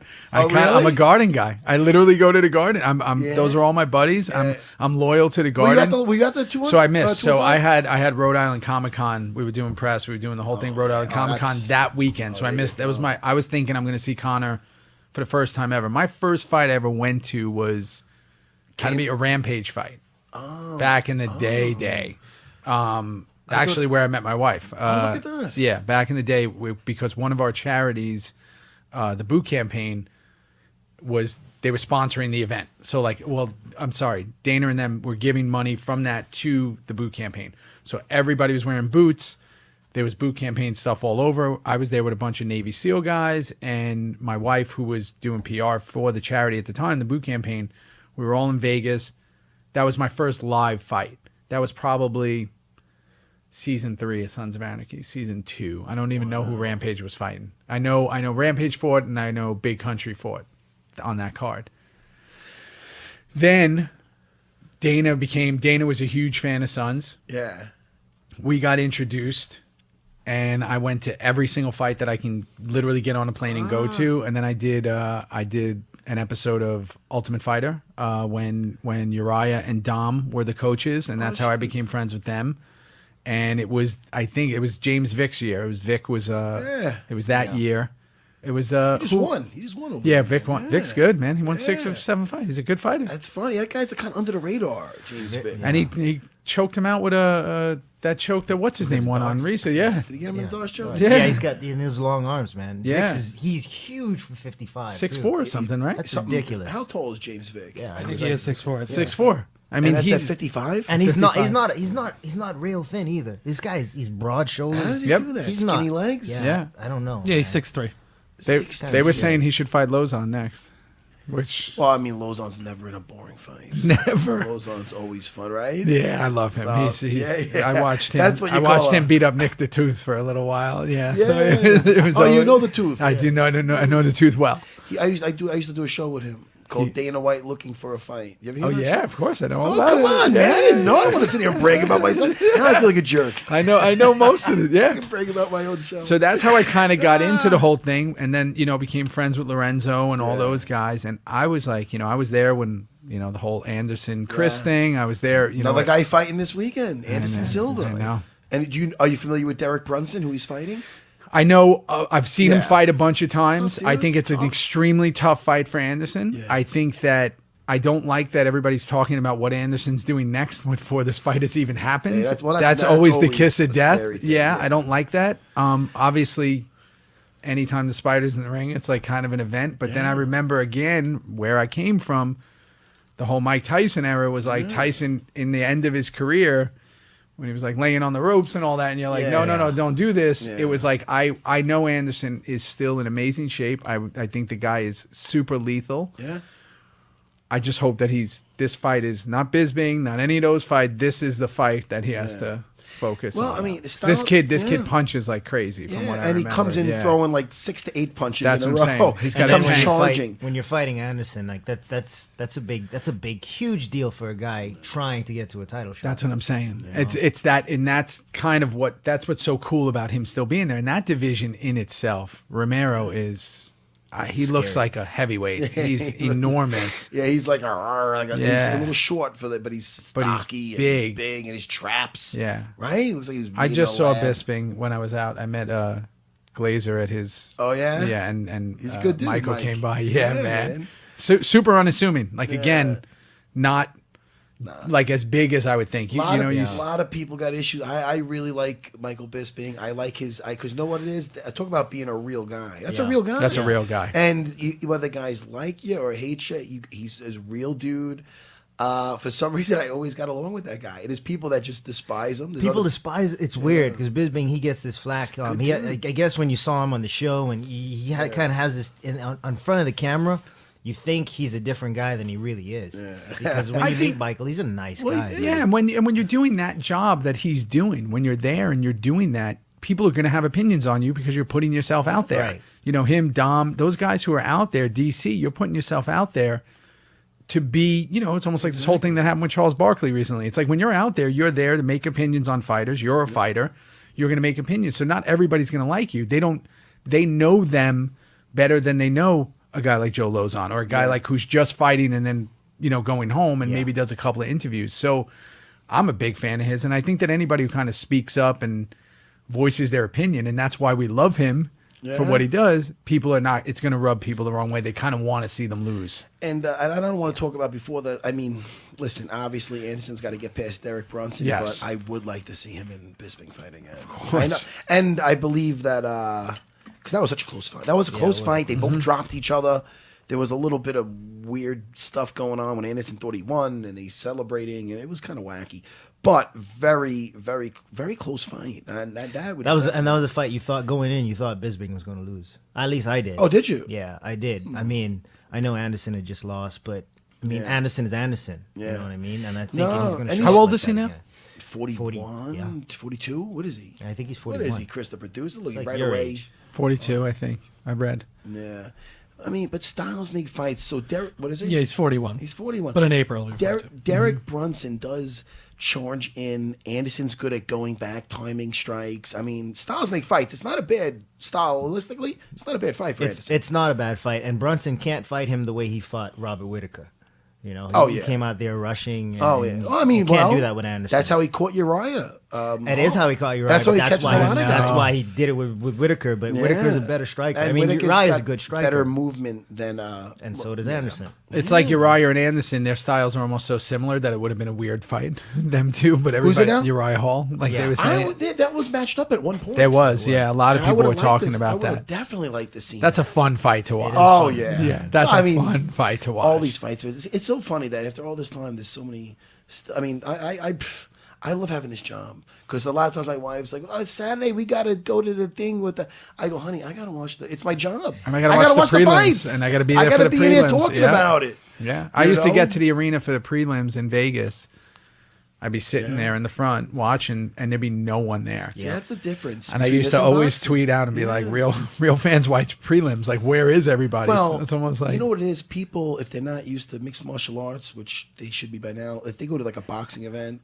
The prelims a lot of times just stink. Then they wait, they're in the casino still gambling, then they come in for, whoever's the main event. You know what I mean? I've seen some of my best fights watching prelims.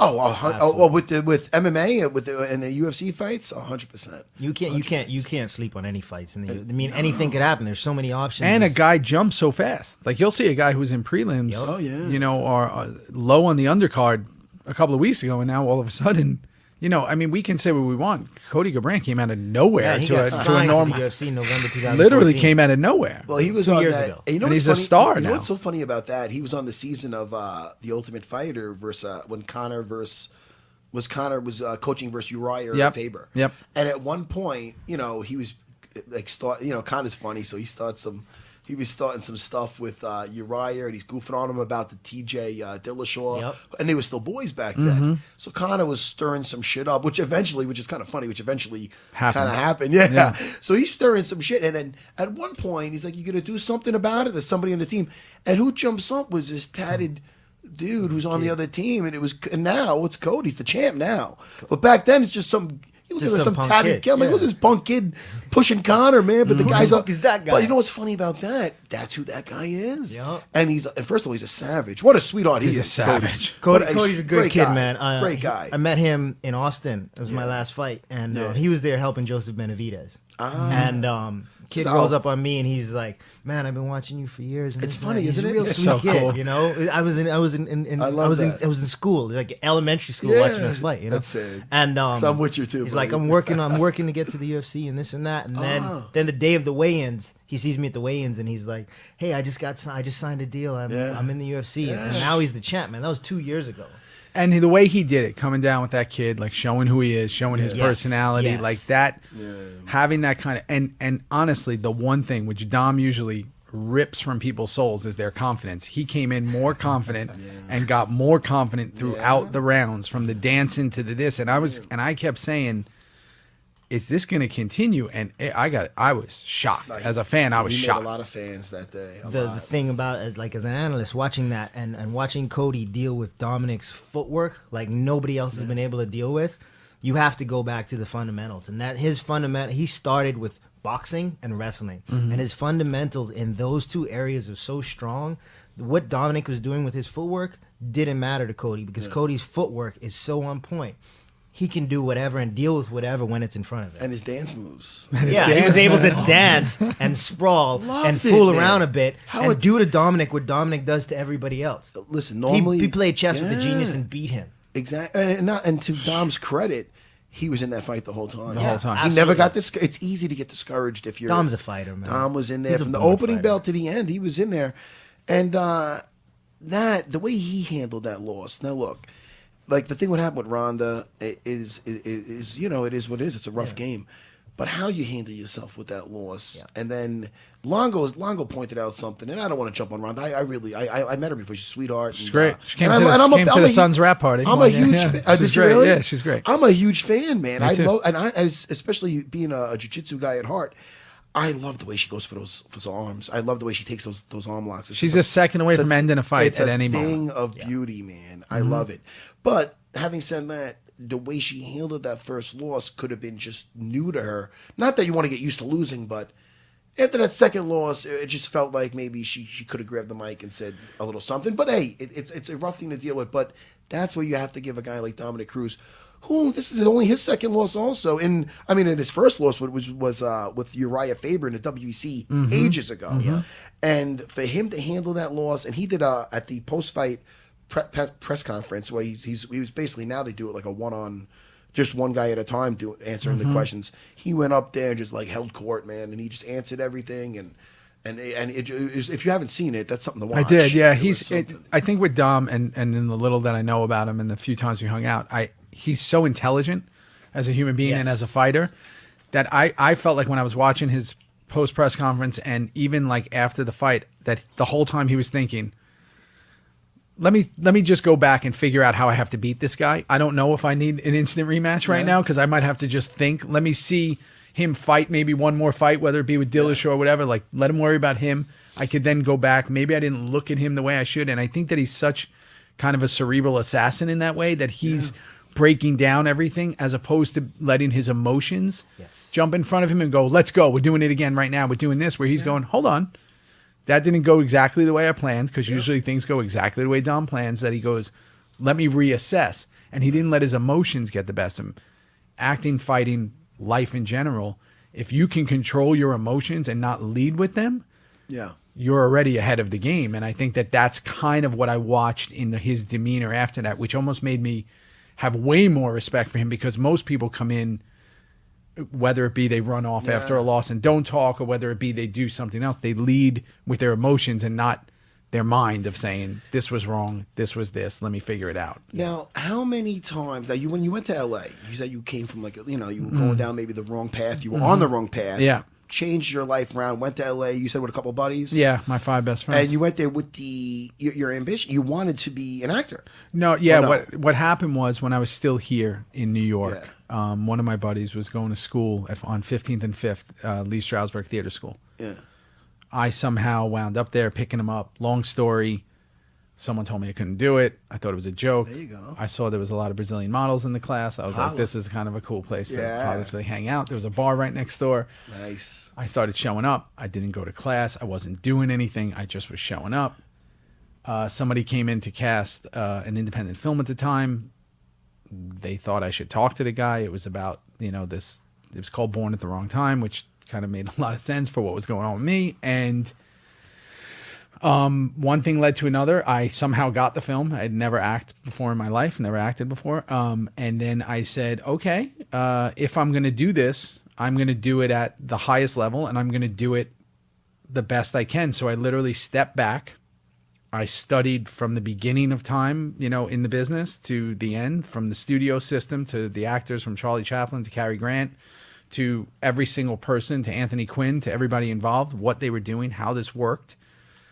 Then I told my friends, we're moving to LA, because if I'm going to do it, that's where I have to be. Yeah. And they were on board. They were like, "Yo, let's do this. Let's go." We've been friends since we were 8 years old, and we all moved out to LA. Are they doing okay? My friends own and literally we had nothing. They own the most successful restaurants in Los Angeles now. I just think they opened their 10th or 11th. Look at them, man. They have Scopa and Happy stories. Endings and Black Market. Happy Endings? Yeah, there's one called Happy Endings in LA. Why would I ask about that? Yeah, of course. See, that's the one that drew you in. And then my other friend moved back with me. He's my producing partner. He's my partner in the water company. And my other friend is out here, and he works for a pharmaceutical company. How soon? Now, how many? It's almost like, you get into the fighting, you have some rough fights, and then next thing you know, you start winning and whatnot. Mm-hmm. Did you start landing roles right away? Or was it discouraging in the first? Or No. It was always a process of figuring it out for me. It was like I knew I was going to do whatever I was going to do to get there, and whatever that did. If I was going to lean back on, my hustling mentality, or if I was going to, work in a restaurant and figure out how that was going to get me to my next move.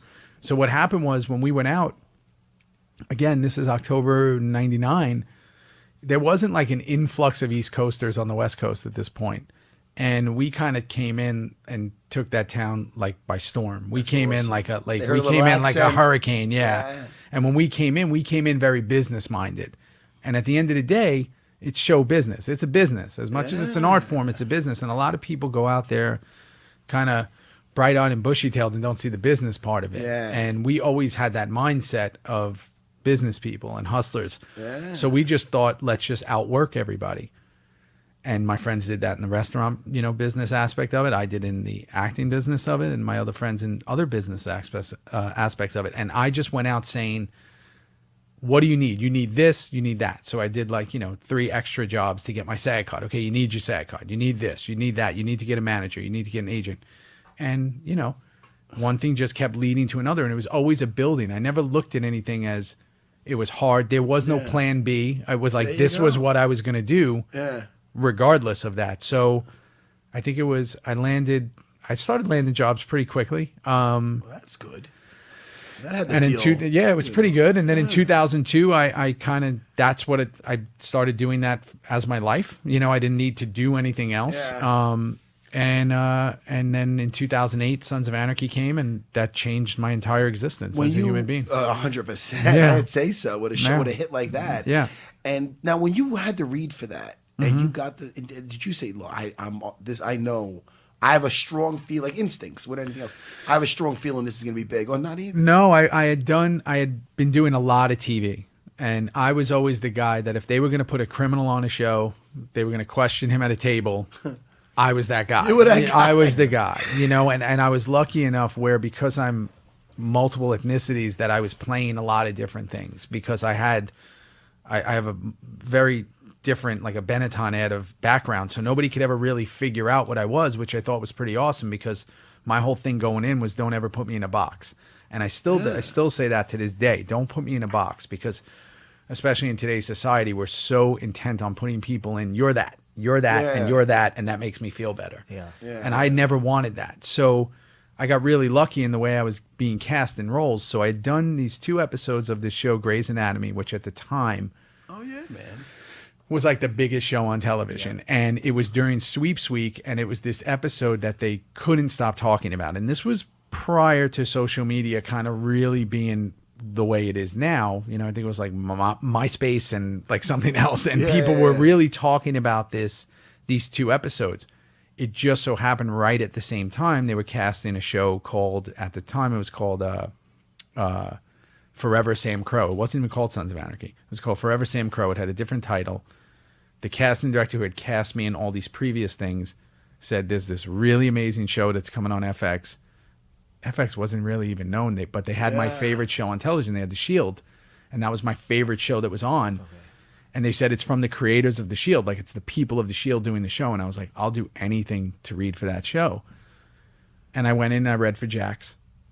Oh, yeah? And they were like, you're not nearly good looking enough to play this. That's messed up. And I was like, no, that was probably me thinking that's that. what you thought. But now remember, the creator, Kurt Sutter, is from Jersey. So we immediately had this thing where it was like, it's like how East Coasters are. And he was like, I'm going to bring you back for this other role. So he brought me back for another role. Didn't get it. Yeah. Brought me back for another role. Didn't get it. On the show. Same show. Oh. Same roles. Didn't get any of them. Yeah. And I left and I went, you know what? Super cool experience. Not going to work out. Yeah. There were a lot of other things on the horizon. The casting director, this Wendy O'Brien at the time, and this is why you really, have to keep your relationships and be friendly with everybody. Yeah. She called me up and she was like, listen, Kurt really likes you. He has no idea, but he wants you on this show. Yeah. He doesn't know what he's going to do with you. He doesn't know if you're going to be in one episode or 100, but he wants you on the show. I went back to my people at the time and I was like, he wants me on the show. They don't know what it is. And we're going to have a phone conversation, this and that. And they were like, well, you can't get on something where you don't know what it's going to be. Yeah. And I said, no, I'm telling you, this is the show. You felt it. You felt something strong. They go, this is the show. And there was many reasons. My uncle kind of raised me growing up. My uncle lived in, after his father died, my grandfather, when he was 20, my uncle moved out to Northern California and became a biker, basically. Oh, wow. So when he moved back when I was 14, because, there was no really like male influence figures in my life, he would only talk about riding motorcycles and talk about this. So there was something that was clicking in my head that was going, this is it. This is the show. And then I said, I'm going to take the leap of faith. And I went on and I didn't do much for the first couple episodes. I think I had like 2-3 lines, and cut to at the end. That was, major player in my show. Yeah, come on, yeah, basically my show. No, seriously, man, come on. Juice, everybody knows. I mean, that's a major. I mean, as far as even with the plot, is it spoilers now? The show's been off the air. No, it's off the air for a while. Come on, don't give me a spoiler. No, don't give it a spoiler. Here's the thing. Go for back. Me, I grew up in the Bahamas, and I see Sons of Anarchy, and I'm just like, bikers. I don't like choppers or Harleys and those kinds of bikes. And I don't understand that culture. Yeah. But that's the coolest thing about it, because I didn't really either. And you really realize, almost like the military, almost like, my new film, Lowriders, is like these subcultures, comic books, Trekkies, Star Wars people. It's like these subcultures, fight fans, these subcultures of people, when you learn about them, you learn like it's a whole different world than you even knew about. And the dedication to that, so I've had... I escaped into for 8-9 years into that biker community. Fascinating, man. These people raise more money for charities, do more stuff, more veterans out there riding, more, I learned so much. And we got to do this high concept drama that was, way above, it was almost like a living graphic novel. Yeah.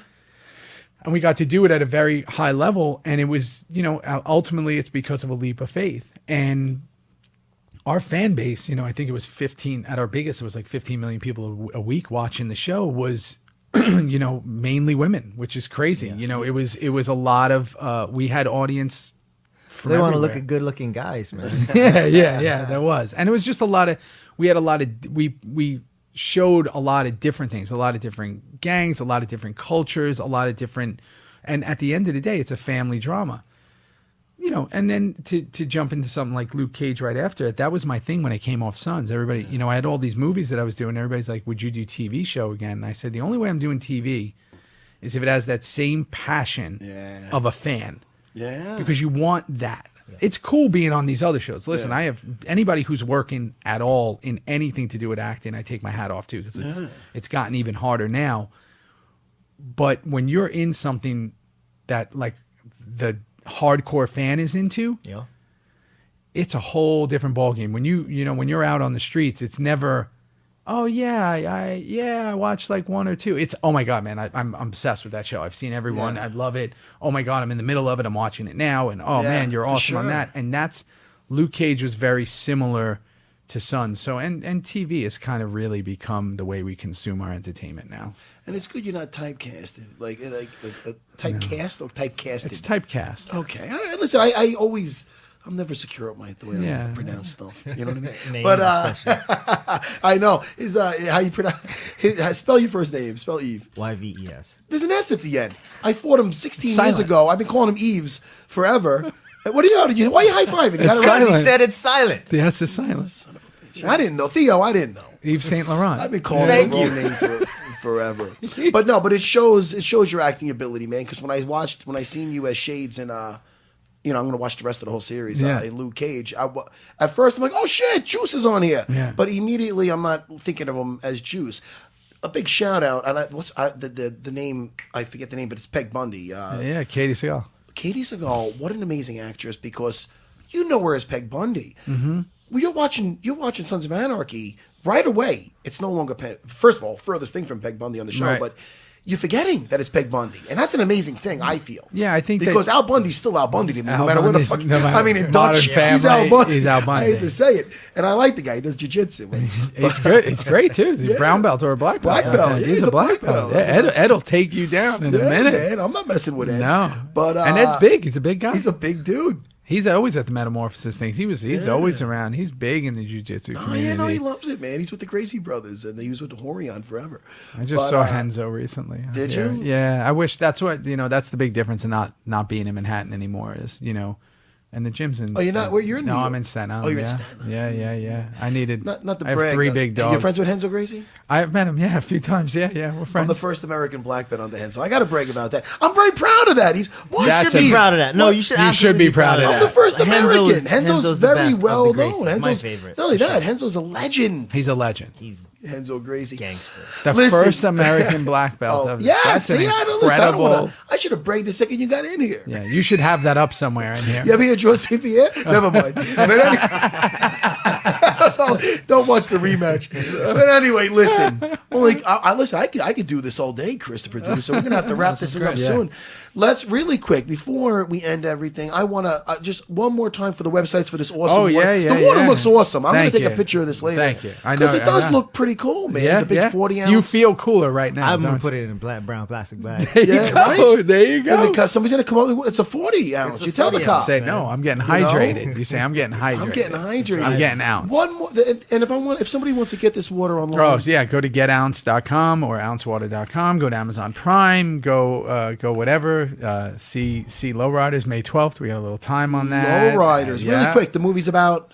The East LA lowriding culture. It goes deep into, and it's basically again a family drama and finding out everything that goes on, and you'll learn it. It's from the creators of 8 Mile and American Gangster. I like both of those. Yeah, so it's basically getting into another subculture that people don't know about. Wide release, or it's going to be Yeah, everywhere.